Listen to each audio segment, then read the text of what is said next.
নমস্কার, গৌরী আফটার 60 চ্যানেলে তোমাদের সকলকে স্বাগত। আজ চলেছি গৌহাটির একটি বিখ্যাত লেক দেখতে, যে লেকটির নাম হচ্ছে ডিপর বিল। সেই লেকটি দেখতে চলেছি। তার কিন্তু আজকের দিনটি খুব মেঘলা, একদম মেঘলা আকাশ। এই দেখো, যেতে যেতে একটি বৃদ্ধাশ্রম পড়ল, সেটি আমার ক্যামেরায় ধরা দিল, কাজেই সেটাও তোমাদের সঙ্গে একটু শেয়ার করে নিলাম। এরপর চলছি, এই যে গাছপালা, দূরে ছোট ছোট বাড়ি, পাহাড়, সব কিছু দৃশ্যই কিন্তু ভারী ভালো লাগছে দেখতে। এইভাবে এগিয়ে চললাম সেই ডিপর বিল বা লেকটির দিকে। এই লেকটি কিন্তু ভীষণ সুন্দর এবং অনেক বড়। এতে মাছ ধরে বেশিরভাগ, কেননা প্রচুর নৌকা দেখতে পাবে আমি যখন পৌঁছবো। এটা আমার দ্বিতীয়বার ওখানে যাওয়া। প্রথমবার আমি গেছি, কিন্তু তখন আমি ইউটিউবে আসিনি, যার জন্য কোনো ভিডিওর ব্যাপার ছিল না, শুধু ঘুরেই এসছিলাম। এবারে কিন্তু আমি ভিডিওটি করতে করতে চলেছি, তোমাদের সঙ্গে শেয়ার করব বলে। খুব সুন্দর দৃশ্য। ওখানে গিয়ে পৌঁছলে তোমাদের সঙ্গে আমি অবশ্যই শেয়ার করব। একদিকে রয়েছে পাহাড়, উল্টো দিকে রয়েছে এই লেকটি। এই লেকের বিশেষত্ব হচ্ছে এখানে মাইগ্রেটেড বার্ডগুলো শীতকালে প্রচুর পরিমাণে আসে। এখন তো শীতকাল নয়, এখন বসন্তকাল, কাজে সেই পাখি তোমাদের আমি দেখাতে পারবো না, কিন্তু বিলটির যা প্রাকৃতিক সৌন্দর্য সেটা তোমাদের সঙ্গে আমি শেয়ার করব। মেঘলা দিন বলে দেখো, বাইরেটা দেখেই বোঝা যাচ্ছে যে বেশ ভালো মতন মেঘলা হয়ে আছে। আর পাহাড় পেরিয়ে পেরিয়ে চললাম। গৌহাটির এই দৃশ্য তো ভীষণ সুন্দর, মাঝে মাঝেই পাহাড় দেখা যায় সারা রাস্তায়। এটি হচ্ছে গৌহাটির সাউথ ওয়েস্ট দিকের একটি অংশ, যেখানে এই ডিপর বিলটি। দেখো, মাঝে আবার ছিটেফোঁটা বৃষ্টি শুরু হলো, যা গাড়ির কাছে এসে পড়েছে, সেটিও ক্যামেরাতে ধরা পড়ল। এইভাবে এগিয়ে চললাম সেই বিলটির দিকে। এই দেখো, এখানে পাহাড়, আবার পাহাড়ে পাহাড়ে পাহাড়ময়, অদ্ভুত সুন্দর রাস্তাঘাটের সমস্ত দৃশ্য। পৌঁছে গেলাম বিলটিতে, গাড়ি পার্ক করিয়ে। এবার দেখো বিলের সেই দৃশ্য, নৌকো ভাসছে, অদ্ভুত। তারই মধ্যে আমি একটু গান ধরলাম। সঙ্গে কে কে যাবি আয়, বেলা বয়ে যায় ছোট্ট মোদের পানসি তরি। অপূর্ব সব দৃশ্য। নৌকো নিয়ে নিয়ে এখানে মাছ ধরে এবং খুব ভালো লাগে দেখতে। এই যে মাঝে রাস্তাটি, কত মানুষ এখানে ঘুরতে আসে। আর ডান দিকেই রয়েছে এই যে পাহাড়। এই পাহাড়ের গায়ে না আবার রেল লাইনও রয়েছে। মানে কি অদ্ভুত যে দৃশ্য লাগে না দেখতে, কি বলবো। আর বাঁ দিকে রয়েছে দেখো পুরো এই লেকটি, খুব সুন্দর। এটা মিষ্টি জলের লেক। এখানকার মাছ আমি গতবার যখন এসছিলাম তখন এখানে মাছ ধরার পর বিক্রি করছিল বলে সেখান থেকে নিয়ে গেছিলাম। এবারে যদিও মাছ ওপরে এসে সেই মাছ আমি পাইনি, যার জন্য আনাও হয়নি। আর রাস্তার ধারে দেখো এরকম রঙিন ছাতার নিচে ডাবের দোকান, ভুট্টার দোকান সমস্ত রয়েছে। এই যে এখানে বিক্রি হচ্ছে ডাব, তারপরে ভুট্টা পুড়িয়ে পুড়িয়ে দিচ্ছে, সেগুলো সমস্ত এই মানে মানে পোড়া ভুট্টা বিক্রি হচ্ছে। আমরাও সেখানে দাঁড়িয়ে পড়লাম, যাতে আমরাও ভুট্টা খাবো বলে এখানে দাঁড়িয়ে গেলাম। এখানে সম্ভবত আসামিজ মহিলা, মা মেয়ে দুজনে মিলেই ভুট্টা বিক্রি করছে, একদম কিন্তু এই ডিপর বিলের গায়েই। ডিপর বিলটি একটু ডাউনের দিকে আর রাস্তাটি একটু উঁচুর দিকে। এই দেখো নৌকাটি কি সুন্দর যাচ্ছে, কি যে অপূর্ব দৃশ্য, ভাষায় সত্যি প্রকাশ করার মতন নয়। দারুণ লাগে দেখতে, দারুণ, অদ্ভুত সুন্দর। তোমাদের এর আগে ব্রহ্মপুত্র নদের কিছুটা ভিউ তোমাদের সঙ্গে আমি শেয়ার করেছি, যারা আমার আগের ভিডিও দেখেছো তারা জানবে। আর এটি হচ্ছে একটি লেক, কিন্তু অনেক অনেক বড় লেক, প্রচুর বড়। এই হচ্ছে মাঝের রাস্তা। এবার আমরা ভুট্টা খাবো বলে এখানে দাঁড়িয়ে, এই যে দূরে দূরে যেগুলো দেখা যাচ্ছে সমস্ত কিন্তু নৌকা। এই যে এই মহিলার কাছেই আমরা ভুট্টা খাবো বলে এসে দাঁড়িয়েছি। উনি এই যে ভুট্টা পুড়াচ্ছেন, একটা বিরাট বড় মাটির গামলা মতন।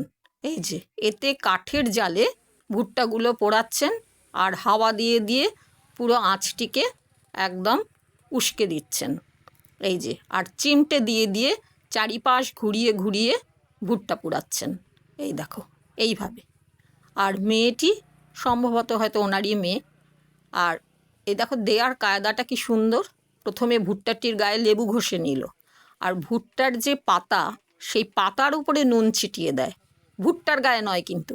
মানে কে বেশি নুন খাবে বা কম নুন খাবে সেই পাতার উপরে নুন দিয়ে তার উপরে ভুট্টাটি দিচ্ছে, তোমরা খেয়াল করে দেখো। এবং এই যে আগে লেবু ঘষে, সারা গায়ে লেবুটা ঘষে দেয়, তারপর পাতার ওপরে নুন রেখে ভুট্টাটি তুলে দেয়। যার যেরকম নুন খাবে সে ওই নুনের গায়ে ভুট্টাকে দিয়ে এই যে নুন ছিটিয়ে দিল, ওপরে দিয়ে দিল ভুট্টা। এইভাবে নিয়ে এবারে আমাদের খাওয়া শুরু হলো। যার যেমন নুনের দরকার সে ঘুরিয়ে ঘুরিয়ে সেখান থেকে নুন লাগিয়ে নেবে। বেশ ভালো সিস্টেম। এইবারে দেখো ও দূরে কিন্তু বিলটি দেখা যাচ্ছে, সেটা আমি একটু ধরলাম। আর দেখো প্রচুর নৌকা রয়েছে, ছোট্ট ছোট্ট নৌকা এসছে আমার ক্যামেরাতে। অনেক লোক এখানে দাঁড়িয়ে, কিছু জাল রয়েছে সাদা সাদা, খুব খেয়াল করলে তোমরা দেখতে পাবে জালগুলোকে এখানে ঝুলিয়ে ঝুলিয়ে রেখেছে। এই দেখো মাছ ধরার কত নৌকা এই পাড়ে রয়েছে, খুব ভালো লাগছে দেখতে। দারুণ সুন্দর প্রাকৃতিক দৃশ্য এখানে। এত প্রাকৃতিক সৌন্দর্য উপভোগ করা যায় এই ডিপর বিলে গেলে, তোমাদেরকে আমি সেগুলো শেয়ার করার চেষ্টা করছি। এই দেখো পাহাড়ের গা একদম রাস্তার ধারে, অনেক বড় পাহাড়ের একটি পাথর দেখো, তার গা ফেটে ফেটে গাছটি উঠেছে, দেখার মতন। সেখানে দাঁড়িয়ে আবার আমি একটুখানি ফটো তুলে নিলাম, আমার ফটো তুলতে খুব ভালোই লাগে। এই দেখো এখানে আবার সেই দোকান, ডাবেরই দোকান, কারোর কারোর কাছে অবশ্য আনারসও রয়েছে। এবার এই ডাবের দোকানে আমাদের ভুট্টা খাওয়ার পর শুরু হলো ডাব কেনা। এই দেখো এখানে আমরা এবারে ডাব কিনছি, আমার জামাই ডাব খাওয়া শুরুও করে দিয়েছে। এরপরে মেয়ে নিয়ে নেবে একটি ডাব, সেই জন্য অপেক্ষায় আছে। এই যে মেয়ে এবার খেতে শুরু করলো ডাব। এবারে আমার পালা। এই যে আমি হাত দিয়ে একটু এগিয়ে ধরলাম, কারণ আমার আরেক হাতে কিন্তু মোবাইল রয়েছে এটিকে ক্যাপচার করার জন্য। এরপর আমার শুরু হলো ডাব খাওয়ার পালা। এই দেখো এখানে আমি আছি ডাব হাতে নিয়ে। এরই মধ্যে দেখো তোমাদের আগে যে জানালাম যে পাহাড়ের গা দিয়েই রেল লাইন চলেছে, এই যে হঠাৎ করে চলে এলো একটি রেলগাড়ি। সেটিকেও ধরবার আমি চেষ্টা করলাম যতটা আমার মোবাইলে ধরা যায়। এই যে পুরো দেখো কি অপরূপ দৃশ্য। একদিকে হচ্ছে গিয়ে লেক, মাঝখানে রাস্তা, তার অপোজিটে হচ্ছে গিয়ে পাহাড়, পাহাড়ের গা বেয়ে আছে রেল লাইন, সেখান দিয়ে চলেছে রেলগাড়ি। মানে কি যে দারুণ লাগছিল, মানে কি বলবো। আর তার সঙ্গে মেঘলা দিন, না এখন আছে বৃষ্টি, না আছে রোদ।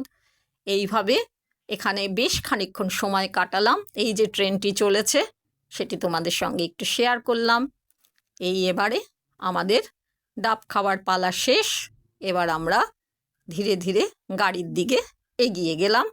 এবার এখান থেকে আমরা বেরিয়ে গেলাম, এবারে চললাম আমরা। এবার প্রায় রাত হয়ে গেছে ধরো একদমই ফিরতে ফিরতে। এবারে রাতের গৌহাটি, যে চারিদিকে দোকানের লাইটিং, সেগুলো একটু তোমাদের সঙ্গে আমি শেয়ার করছি। দেখো কোথাও বেগুনি, কোথাও হলুদ, সুন্দর সুন্দর সাজানো সব দোকান, দারুণ লাইটিং করে রাখে এখানে। সেই রাস্তা দিয়ে আমরা চলেছি। এবার কিন্তু আমরা যাব একটু চা খেতে। এবারে সকলেরই একটু চা তেষ্টা পেয়েছে, তাই আমরা এবার চা খাবো। এবং চা খাবো সেই দোকানটিতে যেটি সরস মেলায় যাওয়ার সময় যে দোকানে আমরা ঢুকেছিলাম, সেই দোকানের উদ্দেশ্যেই এগিয়ে চলেছি। দেখো লাইটিং কি অপূর্ব, যে সবুজ, কখনো বেগুনি, কখনো হলুদ, এই হচ্ছে তার কালার। প্রচণ্ড লাইটিং চারিদিকে, তারই মাঝে চলেছি যেন দেওয়ালি।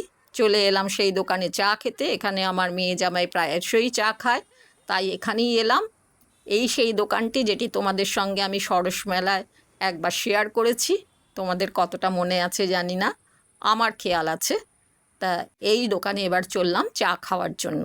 এই যে সর্দারজি দা ধাবা, এই দোকানের সামনে কিন্তু খুব সুন্দর মূর্তি রয়েছে, কতগুলো পুতুল সাজানো, খুব সুন্দর সেগুলি সেগুলিও আমি একটু ক্যাপচার করেছি। পুরো পাঞ্জাবিদের ড্রেসে তারা রয়েছে, এই যে সেই পুতুলগুলি, কি অপূর্ব লাগছে। এই ঢুকছি এবার আমরা, মেয়ে জামাই আগে চললো। এখানে রয়েছে কেকের সমস্ত শোকেস, তাতে কিছু তাক খালি হয়ে গেছে, কিছু শেলফ ফাঁকা, বাকি কিছু কেক রয়েছে। এই এবার আমি ঢুকে গেলাম ভেতরে। ভেতরটিও কিন্তু খুব সুন্দর সাজানো, তোমাদের এর আগে মানে ভিডিওতে আমি একটু দেখিয়েছি যে কি সুন্দর করে সাজানো থাকে। এই দোকানের স্পেশালিটি হচ্ছে তুমি বসবে, সঙ্গে সঙ্গে তারা একটি করে হালুয়ার বাটি ধরিয়ে দেবে। এই দেখো, সেই ছেলেটিকে যে দেখতে পেলে ওয়েটার, সে এসে হালুয়ার বাটি রাখলো। এই হচ্ছে সেই হালুয়ার বাটি। খুব টেস্টি কিন্তু হয় হালুয়াগুলো। তারপর তারা জানতে চায় যে আপনি কি খাবেন। হালুয়াটি কিন্তু আগে এসে নামাবেই। এই দেখো, ধাবার ওপরের সিলিং থেকে ঢোলগুলো কি সুন্দর ঝুলছে, অপূর্ব ঢোল, এত সুন্দর করে সাজিয়ে রেখেছে। আর এখানে তো কিছু ধোসা টোসা খাবারের সমস্ত ফটো রয়েছে। আর চায়ের সঙ্গে নেওয়া হলো সিঙ্গারা। এই হচ্ছে চা, চায়ের সঙ্গে টা হিসেবে সিঙ্গারা। তাই খেয়ে দে এবার আমরা বেরিয়ে পড়লাম আবার সেই দোকান থেকে। এরপর চললাম বাড়ির উদ্দেশ্যে। রাতের অন্ধকার চারিদিকে, কিন্তু লাইটিংয়ে চারিদিক ভারী সুন্দর লাগছে। এইভাবেই আমার ব্লগটিকে আজকে আমি শেষ করলাম। তোমাদের সকলের কেমন লাগলো আমাকে লাইক, কমেন্ট আর সাবস্ক্রাইব করে জানিও। আমার পাশে থেকো। সকলকে আমার অনেক ধন্যবাদ জানাচ্ছি। তোমাদের সকলকে আমার অনেক অনেক ভালোবাসা জানাই। নমস্কার।